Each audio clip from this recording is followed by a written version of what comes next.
নমস্কার সবাইকে, চলে এলাম আর একটা নিউ ভ্লগ নিয়ে। পয়লা বৈশাখের দিনেরই আর একটা ভ্লগ নিয়ে। বলেছিলাম তোমাদের সবাইকে যে বাড়ির পুজোটা দেখাবো কী কী করলাম। তো দেখো কি সুন্দর করে বেশ একটা আসন কিনে এনেছিলাম পয়লা বৈশাখের দিনে পাতবো বলে। তো সেটাকে জায়গাটা সুন্দর পরিষ্কার করে আসন পেতে আমার ঠাকুরদের সুন্দর করে সাজিয়ে বসিয়ে দিলাম আসনে। তো মতির মালা কিনে এনেছিলাম আমার এই ছোট্ট লক্ষ্মী ঠাকুরটার জন্য, আর আমাদের বাড়িতে যে লক্ষ্মী গণেশ রয়েছে সবাইকেই পরিয়ে দিলাম। তো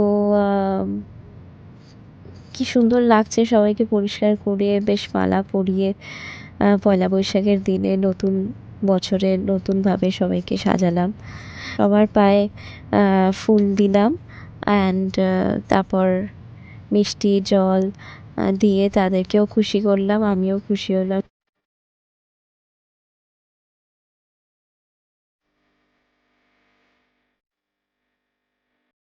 আর এই যে ঠাকুরের যা যা জিনিস ছিল আসলে সেগুলোকে সব ঠিকভাবে জায়গায় জায়গায় রাখছিলাম।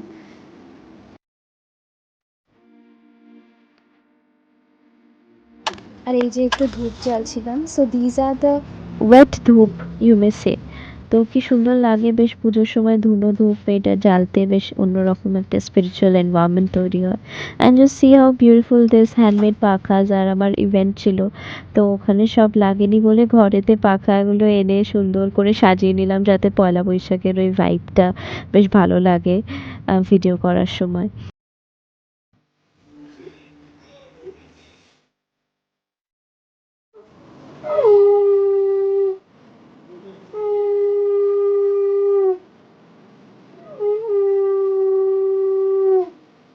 So আমার পুজো দেওয়া, শঙ্খ বাজানো, এভরিথিং ইজ ডান।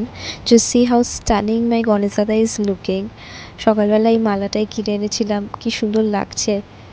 আর এই হলো দিদার ঘরের পুজো। তো আজকের জন্য এইটুকু। Stay happy, stay positive, bye bye.